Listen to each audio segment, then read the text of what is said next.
প্রায় 120 কোটির মতন হয়, মানে রেভিনিউ হিসাবে আমরা পাই। যাদের আইফোন ছিল না আইফোন কিনাইছি, যাদের গাড়ি ছিল না গাড়ি কিনাইছি, যেমন কালকে জিমেলের গাড়ি মান্থলি 1 লাখের মতন মেক করতো। এন্ড আমাদের সাথে আসার পরে এই নাম্বারটা কত, মান্থলি 25 লাখ মেক করে।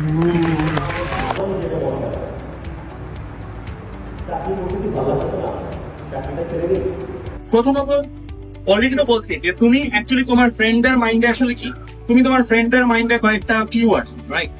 এখন এক কথা বারবার বলে, এরকম ফ্রেন্ড আছে না, ফোন সাথে কথা বলতে ভালো লাগে, ফোন দিলে 2-3 ঘন্টা চলে যায়, ভালো লাগে। আমি আমার ইনফরমেশন টু ওয়ার্ড রেশিও কত এটাও কাউন্ট করব। আমি কত কম ওয়ার্ড কনজিউম করে একটা ইনফরমেশন পাস করতে পারি, এন্ড এই জিনিসগুলো কাউন্ট করতে হবে। এমন না যে আক্ষরিক মানে চিন্তা করতাম, আচ্ছা ঠিক আছে 1 মিনিট কথা বলে অ্যাকচুয়ালি কত টাকার ভ্যালু আমি জেনারেট করছি, বা এত মিনিট